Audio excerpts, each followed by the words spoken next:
Welcome back to another kind of funny review and breakdown of Secret Invasion. This time, too, the penultimate episode, episode 5. Of course, I am Tim Geddes, and I am keeping the good times rolling of having a bunch of fun special guests on this show. Very, very excited to sit down and be able to talk to Angelica Trae. Hi.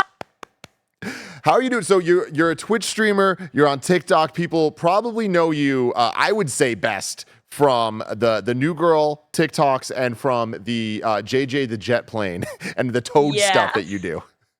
Would you like to explain yourself? Yeah, that was quite the entrance. I feel very eclectic now. I do a lot of cosplay, impression, and comedy sketches. So I do that alongside Twitch streaming where I play games and I talk about a lot of nerdy stuff. So there's a lot of hats being worn and it's fun. You know, I'm either screaming on the internet about nerdy stuff or I'm screaming in a Toad voice. You know, very similar to a lot of the people we have here at Kind of Funny. So I feel, there you go. There you go. Yeah, so that's Barrett for you. So yeah, you're going to fit right in here. I actually met you at Summer Game Fest. I saw you and I recognized you from internet nerd stuff, appearances you've made. And I was like, oh shit, I want to say hi. We started talking. I was like, oh man, she's super cool. So I'm really excited to finally get to actually make some content with you. Yeah, I'm excited to be here. It's good to be on the show. Yep, it's going to be a lot of fun. Of course, this is Kind of Funny screencast each and every week. We get together to break down the latest in TV, movies, and trailers. You can watch it on youtube.com/kindoffunny or roosterteeth.com. You can also get it as a podcast by searching your favorite podcast service for Kind of Funny screencast, and we will be right there for you. If you want to go above and beyond, though, patreon.com/kindoffunny is where you want to go. Just like our Patreon producers, James Hastings, Casey Andrew, and Nathan Lamoth have done. We appreciate all of you so very, very much. Today we're brought to you by Liquid IV, but I'll tell you about that later. Just a little housekeeping for you on the entertainment side of Kind of Funny here. We're going to be doing so much stuff. Next week will be our final episode of Secret Invasion breakdowns on the screencast side. But over on the in review side of things, this week we're continuing Nolan in review with Oppenheimer. Then don't worry, everybody's asking, when are we going to talk about Barbie? When are we talking about Barbie? Monday, we will be talking about Barbie. We're going to do a special one-off Barbie in review. We have some very special things planned for that I cannot wait for you to see. It's going to be ridiculous. And then the following week, we'll get the whole crew together to do our Secret Invasion in review. But enough about all of that. I got Angelica here. I want to get her thoughts on Secret Invasion. Let's start thus far of the whole show, and then give me your thoughts on this episode in particular. Thus far over the whole span of the show, it's been really cool to see what's become of Nick Fury. You know, we've just gotten a little bit of a closer look at his character, how he's changed over time, and how he's affected from, certain events in the past, and a little bit of a glimpse to that because he's always been such a stoic character. So it's been a little neat to get a glimpse into more of the emotional side of things, more of the personal side of things, and also what he's been up to this whole time a little bit, just getting more secrets uncovered during Secret Invasion. It's been a very action-packed show so far, and it's been cool to see some of the action scenes that we got in this latest episode. Yeah, totally. Some of the most fun action we've had so far, I would say. Yeah, I was like, I feel like I'm playing Call of Duty right now. There was like one part instead of, you know what, we'll talk about it later. But I was like, damn, so like tactical right now. This is great. And so for this latest episode, I think we're doing a lot of build up right now. This episode's been, it's like that calm before the storm, even though it wasn't that calm. But we know there's going to be a big storm next week. So I feel like this one's just sort of like the build up, you feel all that tension. Yeah, absolutely. Reminder for everybody, this is a spoiler-filled show, so we're about to get totally into the spoilers of everything that's happened in Secret Invasion thus far. So yeah, my thoughts on this episode, I'm really into it. I'm still enjoying the show a lot. I feel like I was riding up a high on it where I'm like, you know what? I think this is going places I really like, and I feel like they're not quite getting there. So I still think the show is good, but I am a little let down in terms of the potential that the show has of like fitting that Winter Soldier vibe, and like the cast being as amazing as it is. Olivia Colman having Don Cheadle and Samuel L. Jackson be able to have as much screen time together is just so great. The supporting cast is just fantastic as well. But I feel like the story is starting to get a little repetitive in the, all right, now this person died. Or did they? Now they're back. Or are they? Are they who they say they are? I don't know. And I feel like it all makes sense. It's all adding up. I'm finding myself not being extremely interested in it all. Having said that, this episode ending with the Nick Fury suit up moment of him putting his eye patch back on, it's so dumb. It's so exciting. It's so hype. Him being like, let's finish this. I'm like, you know what? This seems rushed, but I'm here for it. Yeah, I mean, well, just going off of what you mentioned in terms of pacing, this was previously supposed to be a movie. So them trying to pace this out over the course of a show, and convert it over to a series, it's like, okay, if you understand it within that context, it makes more sense. But still, you want to have this even pacing with a ton of action-packed scenes in each and every episode. I think for me, when I heard that it was going to be espionage and it was probably going to be a little bit more of that slow burn, who done it, who's a Skrull, who's actually who they say they are type situation, I felt like it was going to be a little bit more slow, and then we're going to have those like bam, combat scenes. So for me, it's living a little bit up to that action pack, like that pacing. And I do think we're kind of hinting at it earlier. I think that the action in the show so far, some of it has felt a little bit like that TV quality that we kind of criticize. Like there was that meat locker fight a couple episodes back that to me just didn't quite hit. I think the violence in the show is hitting. Like in this episode, my God, when he does like the Groot arm thing through the dude and then the blood just spills out and it's like a bucket of blood just being poured out. I just did not see that coming, and I probably should have based on how much violence and ridiculous gore has been in the show so far.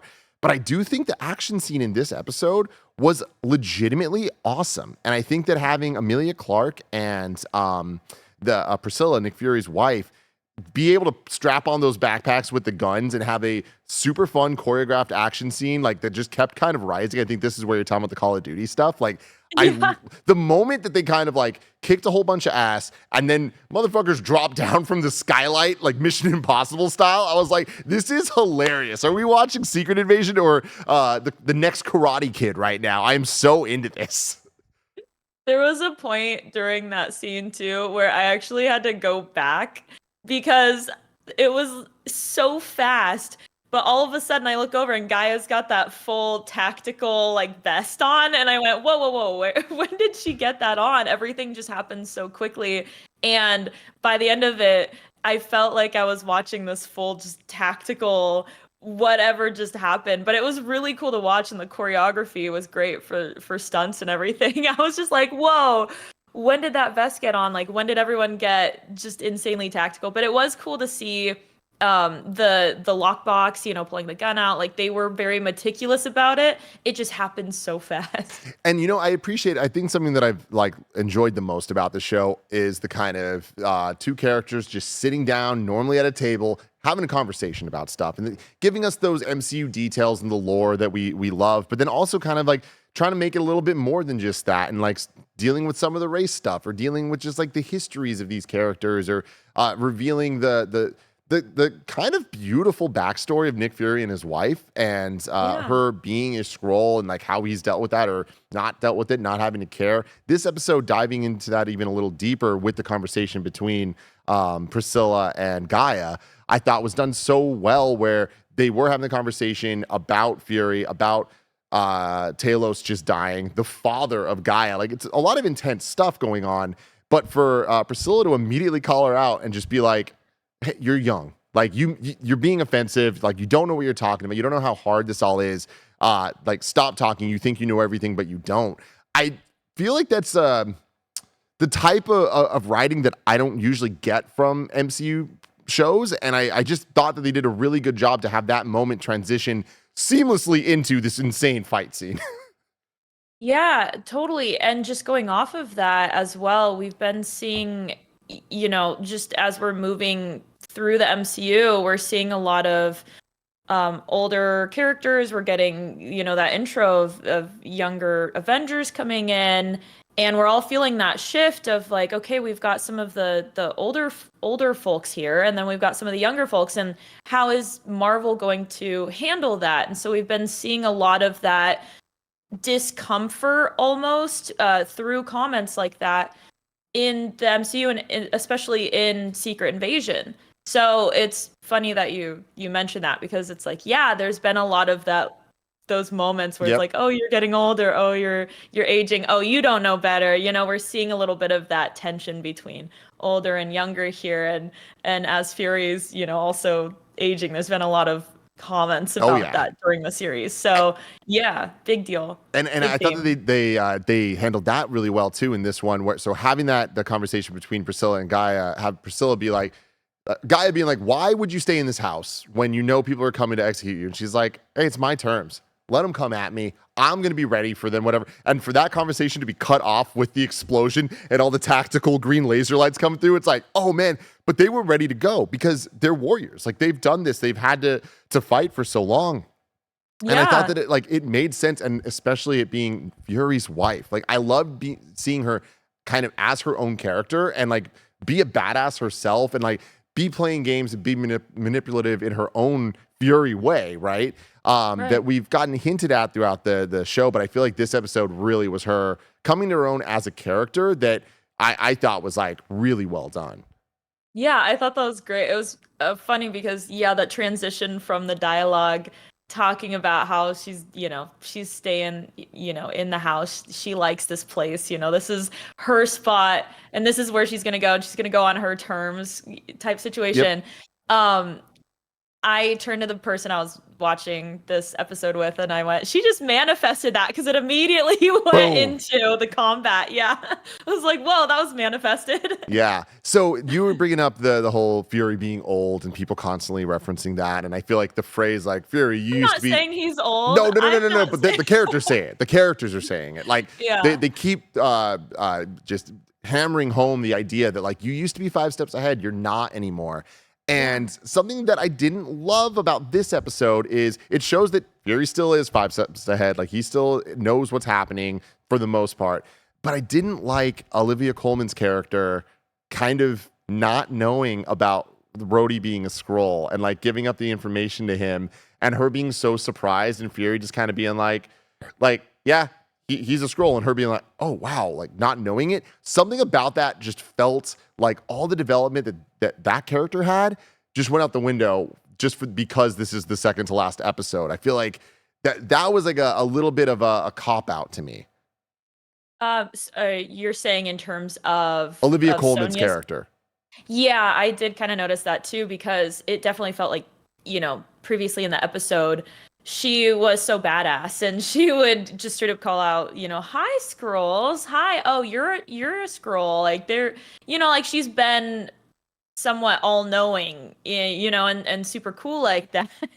Like she was able to point them out, and then in that moment, even just tonally, it got broken because she went, he's a scroll, and then, well, everyone is, so it was kind of a brush off scene. So I totally understand what you're talking about, because it was like, wait, I thought that you were probably the most hyper vigilant person in this situation, and for you to be confused and just kind of brush it off is so weird, because previously you'd been so On it. yeah, just so on top of it, and like able to call it out and be like, oh, I suspect it or something, that might have been a better response. So that did derail things a little bit. Yeah. But otherwise, it's like, okay, well, now she knows, so hopefully she can do some more badass stuff Yeah, with that, I yeah, guess. totally. So going to the main like kind of plot advancement of this episode. So last episode ends with the whole attempted murder of the president, right? And that didn't work out. The president ends up in the hospital, but Talos ends up dying. And we kind of see the next point of that, of the president kind of like being in critical condition, like really bad. And then the Skrulls' plan changing, of them being like, all right, we're going to keep him alive. and Gravik being like, I'm going to take advantage of the situation. The new plan is to start World War III by making the American president believe that Russia and the Skrulls are working together. And that was a plan that he came up with because Skrulls are now revealed to the people via the news. Like, we saw shape-shifting aliens. We actually saw the proof of it. That's going to cause a lot of problems. So for them to be able to solve that by being like, yeah, they're with the Russians, and the proof is we know where their base is and all of that. What do you think about that plan and that kind of like being the next step of Gravik's entire kind of situation he has going on? Right. So I think in terms of that plan, it's a good showcase of Gravik's character and how he's willing to just pivot suddenly. We're seeing him lose control here. Obviously, I think the plan is a little bit it's less neat, but it's him having to go with the flow, so to speak, and having to pivot. And so yeah, it just showcases his character as being quick on his feet. They set him up as a clever character in some of those flashbacks, right, in previous episodes. You know, he's a clever kid. He's smart. We're seeing him be just hyper aggressive. We're seeing some turmoil among the Skrulls now, and he's realizing, okay, well, now everyone knows we're here, so let's see if we can pivot and figure out how to still get the same goals, but we're gonna have to do it out in the open. I'm sure, you know, there's some semblance of like, okay, maybe he'll use the hysteria of Skrulls being known now to his advantage. But yeah, I'm sure that it's not an ideal plan for him, but it's something that it just showcases how smart he is and how quickly he's willing to pivot. And Even though he needs to calm down with that sugar in his coffee. Oh, That's, yeah. It's a lot. It's a lot. But I mean, I feel like that the willingness to pivot and the like by any means necessary, like he made that choice and then immediately like the Skrulls turn on him. Like his they rebel. They're like, no, we ain't doing this. And then he just starts murking fools. Like he's killing them. And I thought it was wild that they attempted to subdue him. They attempted to kill him, really. Like they put the plastic around his head and like were like a group of them trying to beat the shit out of him. And he overpowered them all. And I think that goes to the Super Skrull aspect of it. Of we know he has the Extremis. We've seen him heal himself. We know he has the group power. We can assume he has some of the other powers from the couple episodes ago when they showed the other things. But now we know the plan, like the active plan. And a big question I've had throughout the show has been, why don't they just kill Fury? Like, they've had him right in their grasp the entire time, but now we know it's because Fury's the only person that has access to the Avengers' blood. And they're trying to get that to create Super Skrulls based on the Avengers, including Carol Danvers. The fact that they called that out, I was like, this is actually kind of interesting. yeah, we get a little bit more context here because I remember in previous episodes going, why are they keeping him alive? This is so weird. Is this some sort of, you know, just plot thing so they can keep the show going? So that was really nice to get that context and that justification of, oh, okay, this thing I've been irritated with and was questioning is now, you know, that's like it's cool now. I get it. And we have that backstory as well. So it's been, yeah, just like that reveal was really helpful. And now we'll see what happens to Fury because he's on a bit of a reckless path here. I don't know what's going to happen with that. But also, you mentioning with Gravik and all of the Skrulls turning on each other, I think that's also a testament to how multidimensional the Skrulls are. Like, I don't think that they're bad. They're just trying to I like them as characters written in the MCU, you know, because they're trying to find a home and you're seeing all of these different dimensions to that. And they are willing to question maybe a current leader when it's not working out for them and maybe they're questioning some of the methods. Absolutely, I'm really enjoying the writing and everything that's set up in this latest episode. Yeah, I mean, you know, there are people, and I feel like the MCU has done a great job of showing that, especially starting their introduction being Captain Marvel, and the way that they showed it, it's like we all expect them to be the bad guys, but actually they weren't. They were on the side of Captain Marvel, and like the promises made in that movie are kind of the whole jumping off point of what this show is. Speaking of that, though, I was rewatching bits of Captain Marvel because I got some theories about Gravik himself, but I forgot that there is the young girl Skrull that hangs out with a young Monica Rambeau in Captain Marvel. And I always thought going into this that the theory would be that would be Emilia Clarke's character. Right. So I'm kind of surprised that it's not that. So far, they haven't referenced that Skrull girl yet, who I don't know if I must be. Isn't Emilia Clarke's character what's his face's daughter? Talos's daughter? Yeah. Is that the same character, though? I believe so. Okay, so it is. That just seems weird then. It seems weird that we are presumably not going to get a Monica Rambeau conversation with Emilia Clarke's character. Although I guess maybe in the future. They just hung out for like a day as far as we know, Yeah.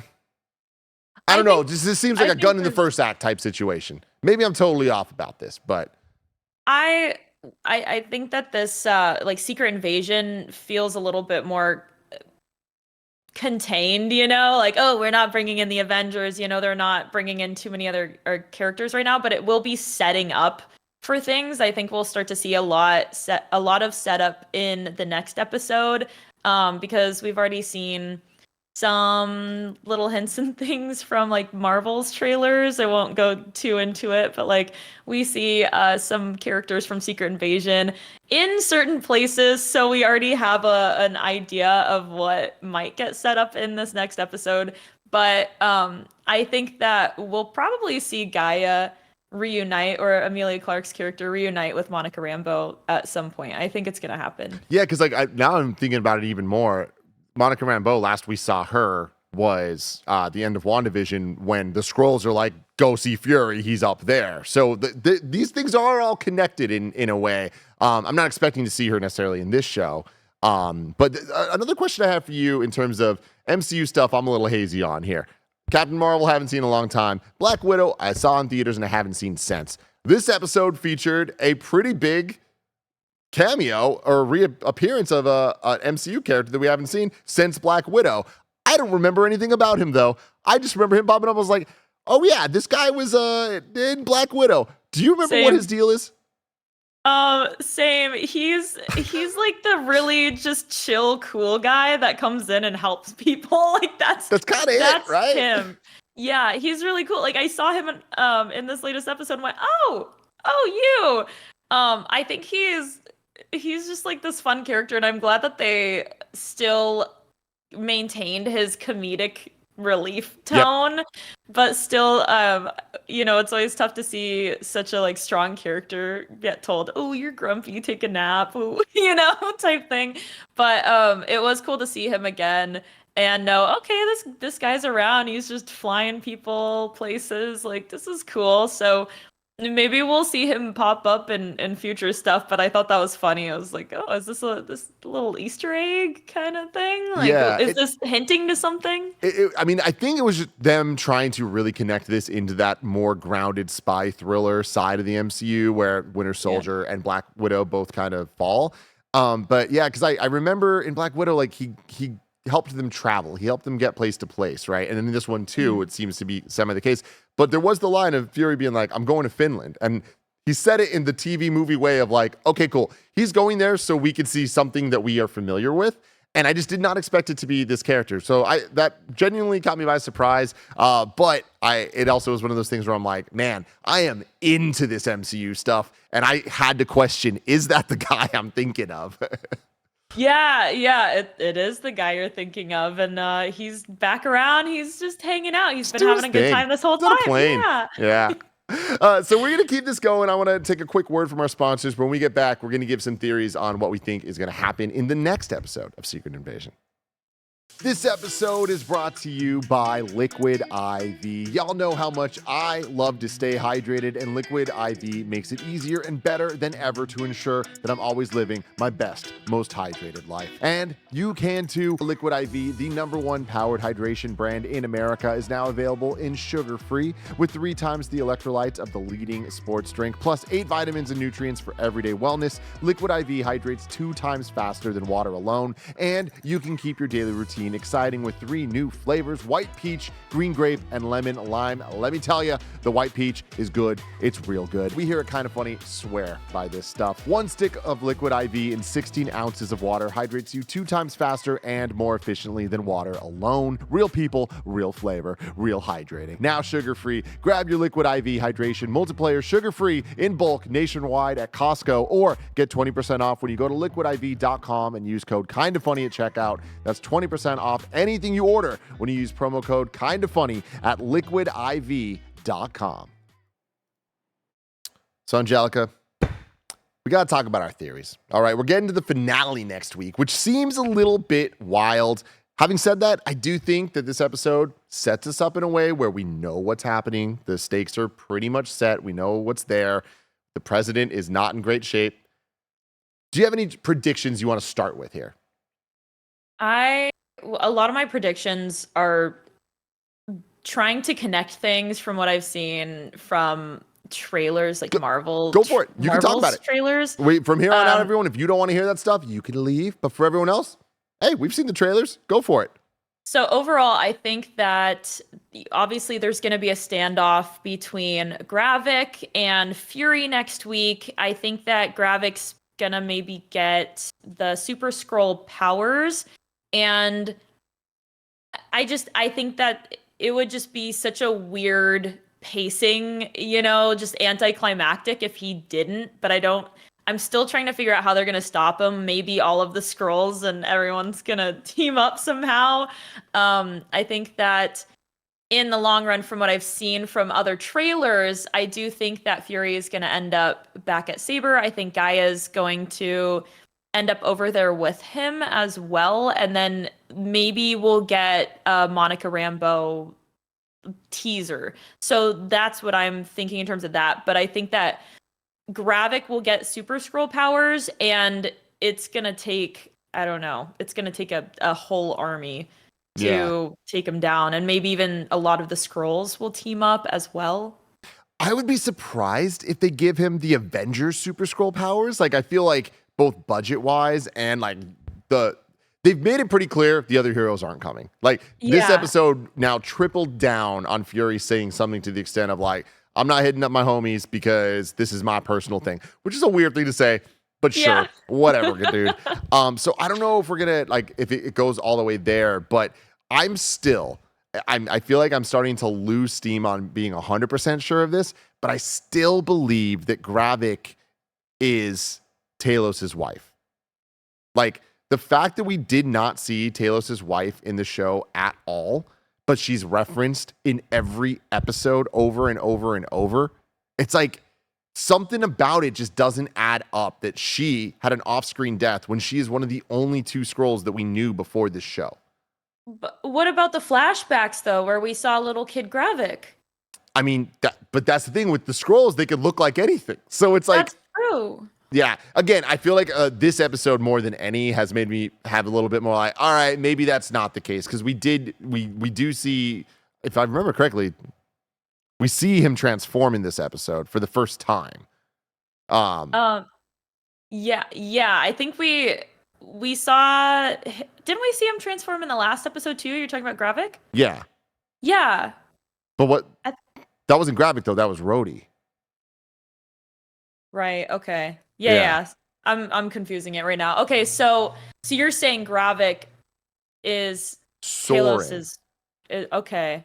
But again, just a theory, just something I'm throwing out there that I'm starting to get less confident on. But let's just hold it. Let's see next week. But then it's a fun theory, though. The other thing that I want your theory on, your prediction on, is this episode ends with Fury suiting up, classic jacket, puts on the eye patch. He goes out. He says, "Let's end this."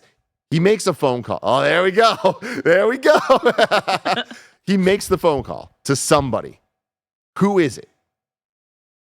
I think that it's the phone call.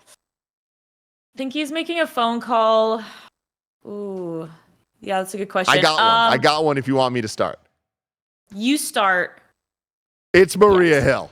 It's 100% Maria Hill. In this episode, when Fury gets exposed to the world, all right, and they're like, on the news, Nick Fury has killed Maria Hill. There's no way to get public sentiment back on his side if that's the case. The only way is, hey, neither of us are dead. Those were Skrulls.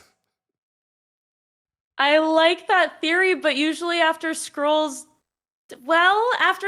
die, though, they turn back into their Skrull form. Yeah. So if it was Maria, if the Maria Hill that we saw die, if that was, or you think they saved her? I don't know. Somehow. But there was some, I mean, the amount of times this show has done a fake out death or like variations on it, they can do anything they want. I want that to be true. But like, we'll see. We'll see. And again, I just don't know who else it could be. But like, I think that would add up story-wise, just to the point of Fury needing someone and being 5 steps ahead. The show needs to prove that Fury still got it. And I think that if he has been okay with this all, like because he knows Maria Hill's actually okay, it could add up a bit. But not the most exciting thing. But I think they can make it work. And I feel like they'd be able to have answers that don't actually contradict the previous plot. But they need to be smart about it. Yeah, and I do like that theory because it would be a cool subversion on what we've seen with the Skrulls, where they're assuming people's identities after they die and sort of ignoring people's deaths in this, essentially, so they can continue their lives. So it'd be cool to see a subversion on that with Maria Hill, and she is just really alive, but she's like presumed not around, and that would explain some of the less reactivity to the guilt trip, at least when Hill's mom was like guilting Fury really hard in the last episode, because I felt so bad when I was watching that. So that would be a little bit easier on my mind, at least, because it just looked like Fury was like, no, you know? Totally. Now, there's also other potential options here. She could not be a Skrull. She could just have not died. And I think evidence to that are the focus in this episode on Fury being like, the dead men are the only people that can't tell secrets. And like, I have a million places I'm dead, like having tombstones all around the world, essentially, and all that. It's like, it's kind of hinting at the fact that like, look, man, I've died before and I'm here. So Maria Hill dying, she might still be alive, even if it's not the Skrull angle. But to triple down on the Skrull thing a little bit more, and again, I'm going to need a little help on this in chat. Let me know if I'm wrong, or comments. Let me know if I'm wrong about this too. But we've seen Gaia, Emilia Clarke's character, die, but because she took the Super Skrull stuff to some extent, able to use the Extremis shit, and she's alive. Did that stuff exist in any form before this, or did we see the first uses of it in that case? I think this was the first use of this particular Super Skrull. I always want to say serum now because MCU, but like the Super Skrull skills, right? Like she got to use it within a limited time. I think in that same scene, I was kind of hoping that maybe it was also used on Talos too, but I don't think that was the case. I really didn't want him to go. I think Talos is dead. I'm sorry. Okay, well, you think like Talos' wife, you think she's around, but you think that Talos is dead? You're saying all these people survive, okay? Maybe he's still alive. Maybe. I think that his death is the one that makes the most sense, because from all the rules we know, he's dead. We also saw his funeral. We saw his funeral. We saw his body, his dead body being burned. So we don't know. Look, no one will ever know. I guess we can't answer this ever. I'm just in denial right now. So yeah, we'll see how that all goes. I will say that one theory that I had from early on in the series that I'm still fairly confident in. However, I think that it's we're just getting crowded towards this final episode of like, how much can they actually pack in here? I still think that we're going to get the death of this president. And with that, we know that Thunderbolt Ross is going to become the new president, who's Harrison Ford. Getting Harrison Ford in this show would be absolutely wild. I don't know about like how that would work from a pay perspective, cameo perspective, all of that stuff.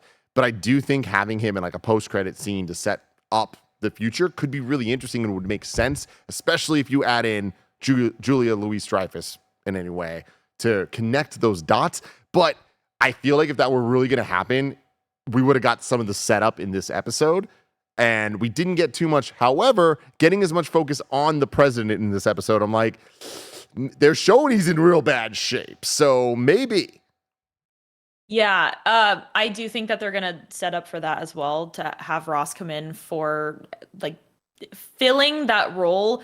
I don't know how exactly they will kill the president. Maybe like Brody, something will happen where they're like, okay, this is some last ditch pivoting effort in order to create a war, right, for the Skrulls.